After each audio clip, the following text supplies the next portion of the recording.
bersama kami tim Sirnaraga. Dan alhamdulillah pada kesempatan malam hari ini kita berada di makam yang penuh sejarah, yaitu makam Mbah Ki Gede Sebayu. Dan mudah-mudahan kedatangan kita kali ini mendapatkan suatu informasi yang kita inginkan, dan mudah-mudahan mendapatkan ridho atas syafaat dari Allah SWT. Dan kita kali ini akan diajak bersama juru kunci yang ada di sini ke makamnya Mbah Ki Gede Sebayu.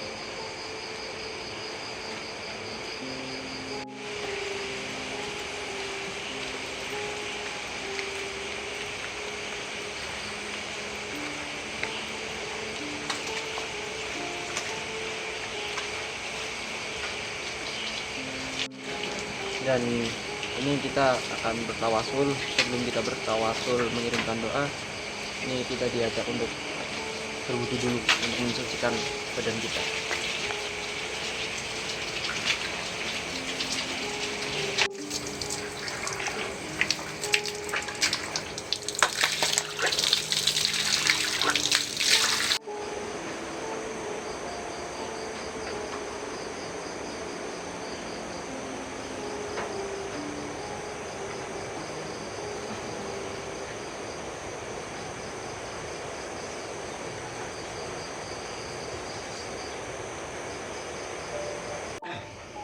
Dan alhamdulillah kita udah di dalam makam dan sudah mendapatkan izin dari juru kunci. Tapi mohon maaf, juru kunci yang di sini tidak bisa mengikuti tausulan kita. Mudah-mudahan tausulan kita ini mendapatkan syafaat dari Allah Subhanahu wa taala. Teman-teman ingin berziarah, ingin mengunjungi sesepuh atau orang yang dikenang itu sebagai pendiri kota Tegal.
Dan syukur alhamdulillah kita udah bersama juru kunci makam Ki Gede Sebayu.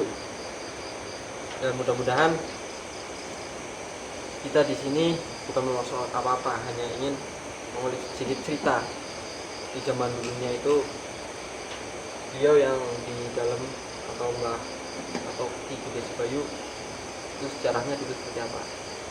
Dan kita akan melakukan perbincangan sedikit pada Bapak siapa Pak?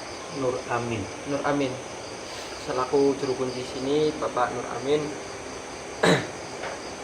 Ini sejarahnya dulu seperti apa ya Pak? Jadi saya ceritakan tentang masalah perjalanan dulu ya. Iya Pak. Jadi beliau itu keturunan dari Mbah Nunut. Mbah Nunut. King Nunut. King Nunut itu keturunan dari Sunan Onjek, keturunan dari Nunut. Nunut keturunan dari Batara Kantong, Jawa Timur, Ponorogo. Nah, Batara Kantong jadi mungkin turunan kelima atau ketiga itu dari Kerajaan Mataram. Cuman ada yang versi lain itu katanya keturunan dari Pajang, tapi yang sebenarnya kalau menurut saya Ah. itu dari Mataram. Oh, yang sebenarnya itu dari Mataram. Iya. Menurut sampean. Iya. Iya, makanya kan ada tuh sejarah yang dari Hmm. situs-situs itu kan katanya dari Kerajaan Pajang. Pajang. Ya sebenarnya itu dari Mataram. Dari Mataram. Beliau itu diutus sama keluarga untuk berkunjung atau berziarah ke tempat orang tuanya. Jadi Sunan Onje. Sunan Onje. Berarti kalau dulu itu Demang ya, Demang. atau bupati pertama di Purbalingga. Oh, Purbalingga. Iya. Itu membawa pasukan atau membawa rombongan itu 40 orang. Berarti 41 berikut Simbah itu sendiri. Setelah sampai ke Purbalingga, kan dulu belum ada jalan, lewatnya hutan-hutan gitu. Itu 40 orang itu punya keahlian masing-masing. 40 orang itu, Pak. Iya, datang ke Kabupaten Tegal. Yang menemui pertama itu Mbah Panggung. Yang menemui pertama, Mbah Iya, Panggung. Mbah Panggung. Jadi beliau itu sebelum nyampe ke sini itu Mbah Panggung sudah tahu bahwa mau ada tamu istimewa yang dimaksud Simbah itu Simbah. Simbah juga tahu kalau ini datang saya mau disambut sama orang Mbah gitu. Nah, termasuk kalau Simbah tugasnya kan dakwah Islami dari lewat padepokan. Kalau sekarang kan padepokannya kan penyembuhan alternatif, kalau dulu enggak, bentuknya pesantren. Dulu. Iya, sambil belajar bela diri karena musuh kerajaan. Iya benar, banyak untuk menjaga diri. Ya, bela diri itu Simbah. Dan juga pengen mensejahterakan masyarakat Simbah itu lewat pertanian. Iya, setelah orang itu mengenal bahwa pertanian itu benar-benar menghasilkan, Simbah itu berpikir ini mestinya harus membuat bendungan. Bendungan. Oh, Ya, bendungan yang di atas. iya. Oh. Nah, caranya Simbah itu dulu kalau sekarang kan pakainya alat modern. Ya. Iya. Dipandu sama pedawakan. Simbah itu lewatnya desa Selapi. Desa Selapi. Iya. Namanya Solapi. Solapi. Iya, kalau sekarang Selapi. Itu kalau Simbah itu pakainya kan tasbih. Cikiran. Iya, yang tepat itu di mana bikin bendungan. Akhirnya di Danawari membuat bendungan. Dulu itu memang unik sekali. Dulunya, Pak. Iya, saya itu ya sering main ke situ sih. Waktu kecil SD tahun 74 itu sudah kelas 6 saya. Nah, yang lain itu ada yang keahliannya bentuk keemasan gitu loh. Keemasan, perdagangan, terus alat pertanian, tukang pandai itu ya. Itu ada bikin alat-alat pertanian. Nah, setelah itu dibagi namanya kan berbagi tempat. Iya, ada yang di Slawi, ada yang di Tegal Kota. Dulu kan namanya satu Tegal itu kata orang Tegal itu kan Tegalan hutan belantara. Itu masing-masing itu punya tugas pohon besar-besar dipatahkan gitu. Itu orangnya termasuk orang yang 40. Jadi setelah itu ada cerita lagi, nama Ki Gede Sibayu itu nama gelar kiai. Nama gelarnya ya, Pak? Iya, kalau nama bangsawannya itu Ki Atmo.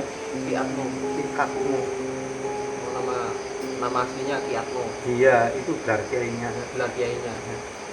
Ki Atmo. Cuman mendapatkan nama panggilan Ki Ki Gede Sebayu. Kalau saya kecil itu namanya Ki Gede Sedayu. Oh, Saya pas tahu. sampean kecil Hmm, Ki Gede Sedayu ya. Dayu. Kalau sekarang namanya Gede Sebayu dari siapa gitu. Tapi ya nggak apa-apa lah. Nah, Nggak dipermasalahan dari, dan juga dari keluarga saya sendiri juga bukan berarti makam ini milik keluarga itu tidak. Yang saya maksud ya orang Tegal itu sekelilingnya itu harus seolah-olah itu memiliki gitu loh. iya, saudara semua ya. Iya, karena dia itu pendiri sih ya, tahu Nah. bupati pertama juga. Nah itu ada cerita lagi kota Slawi loh. Kapan Slawi. Itu tadinya itu Mbah Kiki itu mengadakan sayembara. Sembar apa? Iya, sayembara itu siapa-siapa yang bisa motong kayu jati itu akan saya jadikan menantu. Oh, yang bisa yang memotong itu. Kalau berarti kalau sih bisa negor, Iya. bisa negor Iya. kayu jati kiye kok jadi mantunya mantunya. aku. Itu pendekar-pendekar termasuk Purbaya. Purbaya Ya, ternyata yang bisa Purbaya. yang bisa menebang itu. Pak. Iya, itu orang Selawe, itu kumpulnya di daerah Selawe kan bahasa Tegal. Ah, Kalau bahasa Indonesia 25, tapi dipakai bahasa Tegal. Slawi. Selawi, Selawe ke Selawi, wong Selawe. Jadi sejarah kota Slawi itu sebenarnya ucapan bahasa Tegal. Bahasa Tegal. Angka ya, Mm-mm. angka Slawe. Slawe. Cuman diplesetin jadi Slawi. Selawi, iya. Terus akhirnya kan apa itu menikah dengan anaknya Mbah Desbayu, namanya Nyi Ayu Subalaksana. Nyi Ayu Subalaksana. Subalaksana. Terus yang adiknya lelaki ya, Nah, Hanggawana jenenge. nah. Dan beliau itu ya jangan ngapunten kalau saya sih ngomong salah, dia itu sedo di Desa Danawari. Oh, di sini Pak. Ya, sekitar tahun 620. 620. Iya. Soalnya kan waktu itu 600 saja kan masih kiprah, Iya, Mas. tidak pada wah itu loh. Berarti mohon maaf nih Pak. Ya. Berarti sampean iki keturunannya Mbah niki. Nggih. Oh, Jadi kadang-kadang saya itu ya apa aja, tidak pamer. nggih. Saya ngapain, aku ngaku-ngaku, tapi wongnya ora. Ini kan jelas saya waliullah ya. Nggih. Kok tindak lakunya mboten leres. Mau itu kira ngoten. Nggih, Bu. Kulo saking Wang Sandria. Wang Sandria. Wang Sandria itu keturunan dari Simba itu ke 30. Keturunan 30. Iya. Wang Sandria, terus Mertadana, terus sak ngandhape niki anu ke Wang Sandria wonten Wang Saganda teng Penusupan kata. Terus sing Kesuruhan Tegal termasuk Dewi Sri niku Dewi Sri. ibune niku keturunan saking Wang Sadipa. Wang Sadipa. Hanya sekedar niku ingkang kula mangertosi nek bukune teh ya sawengi kudune. Wonten Nggih, Pak. buku sing diciptakan sing didamel wonten normal iki. Berarti bendungan itu nggih dari Peninggalan. rupanya peninggalan. Sing gawe aneh kan itu loh. Dulu kan gak ada semen, Iya, benar. tapi itu kuatnya Kuat. Masya Allah. Di Bodong mau nggak kuat. Saya pakai domamit saking Semarang, waktu Semarang Bung Karno. Kualitasnya tebi. Kok kenapa dibongkar? Kemudiannya Nggih. Jadi besi itu akeh dari zaman dulu udah ada. sudah ada kecil. Dan itu makamipun garwa utawa istrinya Simba. Oh, ini ke Pak. Nggih. Niku Raden Ayu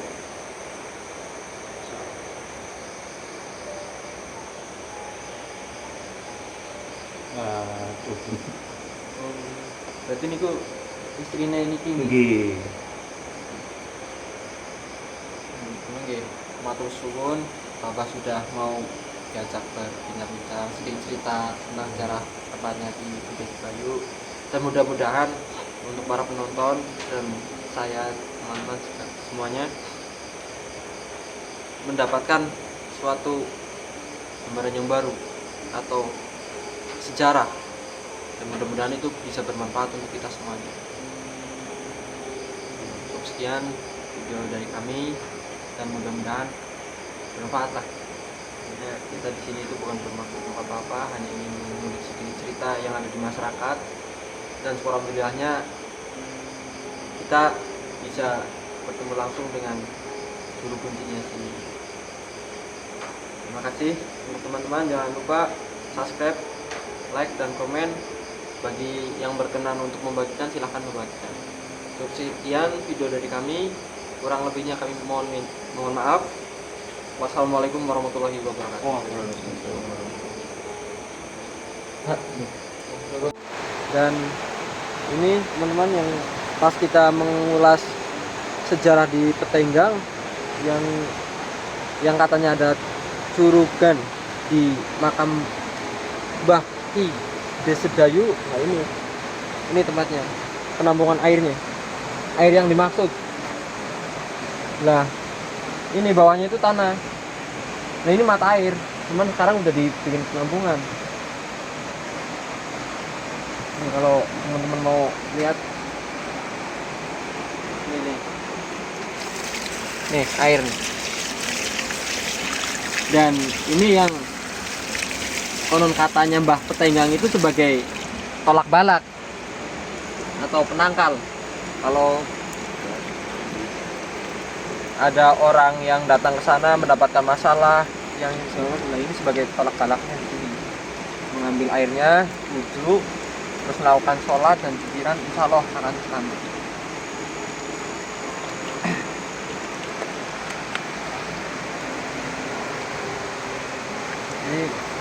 Jadi yang diomongin Mbah Petenggang itu benar, kalau di sini ada penampungan air, memang ada sih. Cuman ini tempatnya udah nggak terurus. Nih, kalau teman-teman mau lihat.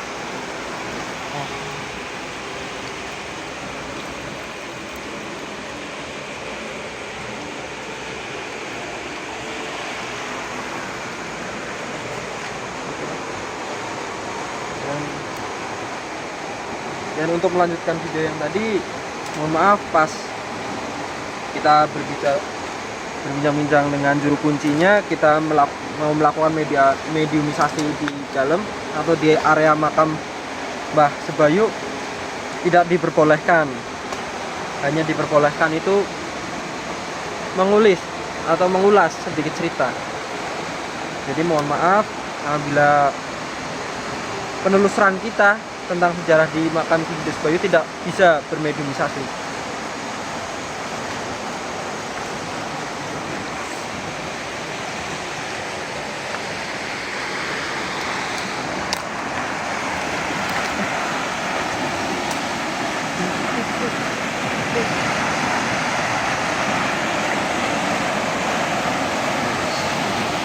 Dan ini kita udah berada di irigasi ya, membangun bendungan yang dilakukan oleh beliau Ki Desebayu sebagai irigasi untuk lahan pertanian masyarakat. Nah, kalau musim kering itu bisa kedapatan air, jadi untuk dibikinin bendungan.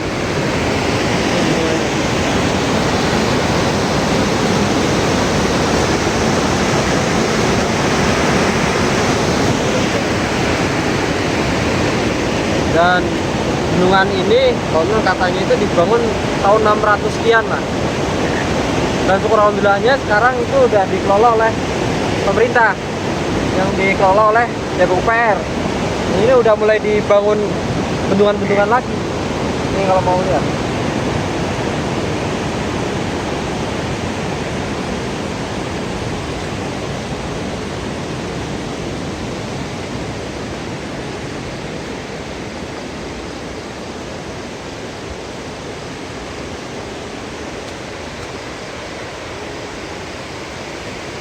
Nah, dan ini teman-teman nih, ini pembangunan baru nih. Dulu itu cuman ada ini doang nih. Nih, yang di atas di sebelah sini doang. Nah ini. Cuman ya ini kalau di ini ya, nah ini kalau musim kemarau, jadi aliran air dari sana itu dialihin ke sini untuk membantu bahan pertanian masyarakat agar tidak kekeringan. Lumayan. Ini kalau ini cuman ini bukan kolam retensi ya, semacam bendungan biasa. Itu masih ada masyarakat yang lalu atau melakukan aktivitas penggalian pasir di kawahnya.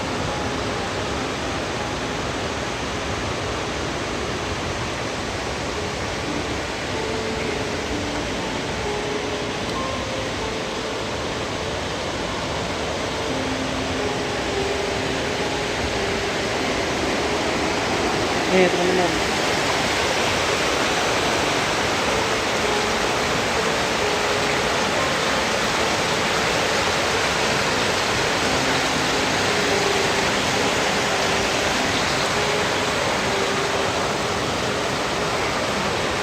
dan ini kalau bisa disimpulin lagi, berarti kalau pas air dari arah selatan debit airnya tinggi, itu pintu air ini sebagai pencegah agar tidak masuk ke perumahan warga atau kebanjiran. Ini sebagai pemecah lah, pemecah arus agar aliran dari sungai yang meluap itu tidak masuk ke rumah-rumah warga. Ya, jadi sekian lah, dan nanti setelah ini kita akan mengulas sedikit cerita dari alam gaibnya itu seperti apa sejarah tempat ini, dan mudah-mudahan kita mendapatkan informasi yang sesuai kita inginkan. Jadi untuk teman-teman mohon doanya agar tim kami, tim Sinaraga, diberikan kesehatan agar dapat memberikan konten-konten yang lebih menarik lagi. Jadi untuk teman-teman yang ingin membantu kami, caranya gampang: subscribe, like, dan komen. Apabila ada yang berkenan untuk membagikan, silakan membagikan. Jadi ya cukup begitulah pada intinya. Kalau ada kesalahan kata atau cara penyampaian kami kurang berkenan di penonton, kami mohon maaf. Nanti setelah ini akan melakukan mediumisasi.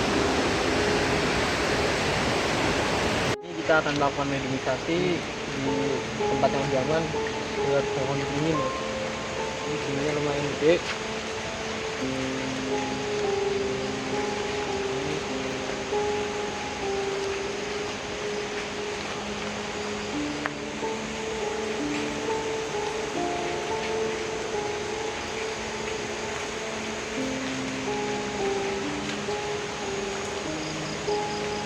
Lokasinya di sini, dan syukur alhamdulillah kita kedapatan tamu dari siapa, Mas? Mas siapa, Mas? Mas Rohman. Mas Rohman. Rohman. Dari mana?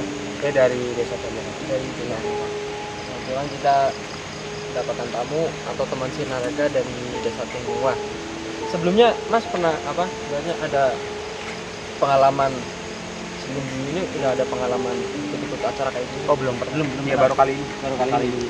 Cuman kalau berarti merasakan hal-hal apa itu pernah ya? Iya pernah. Pernah kejanggalan. Nah pernah. Ini kalau beratnya aku ngomong itu, Mas kalau di tempat ini tuh ngerasanya seperti apa? Awalnya sih merinding gitu. Merinding. Merinding. Ini ya. Ya lumayan sih ya, ini energi dari pohon ini juga lumayan. Nah, mungkin ada pesan atau apa yang Mas ingin sampaikan kepada kami, tim Sinaraga atau apa? Ya semoga tim Sinaraga lebih maju lagi, lebih sukses lagi, dan memberikan konten yang manfaat untuk semua. Jangan lupa untuk subscribe, like, dan share. Ya. Dan terima kasih juga untuk Mas Roman ya, udah jauh-jauh dari Tembongwang mengikuti channel kami, dan mudah-mudahan video kita kali ini sesuai apa yang Mas Roman ingin. Amin. Mau doanya ya, Mas. Ya. ini Kang Mul udah mulai membuka gerbang gaib ya, mudah-mudahan mediumisasi kita berjalan sesuai rencana, tidak ada halangan suatu apapun. Dan di proses mediumisasi kita kali ini akan mengulik sedikit cerita dari alam yang tidak kasat mata tentang bendungan yang tadi kita omongin yang di sana. Dan mudah-mudahan berjalan dengan lancar dan tidak ada halangan suatu apapun. Jangan lupa terus ikuti video kami.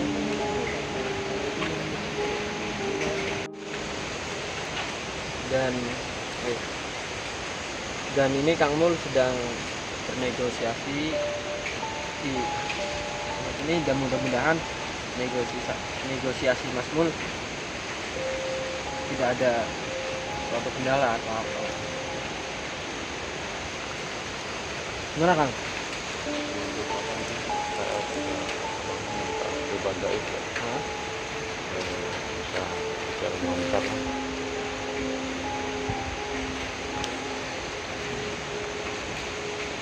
Ini untuk teman-teman, mohon doanya agar proses pembukaan gerbang gaib kita dan mediumisasi kita itu berjalan dengan lancar.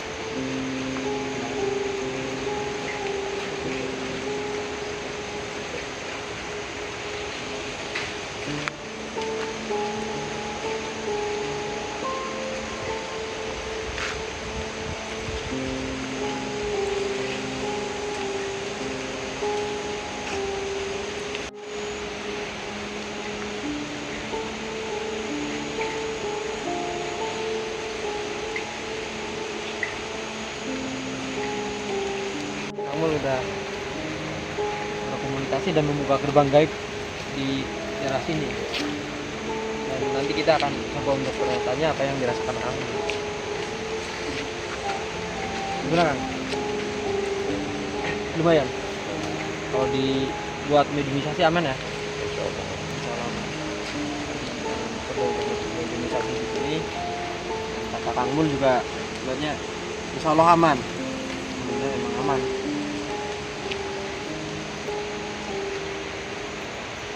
Ini enaknya di mana Kang? Mediumisasi? Di pas ini.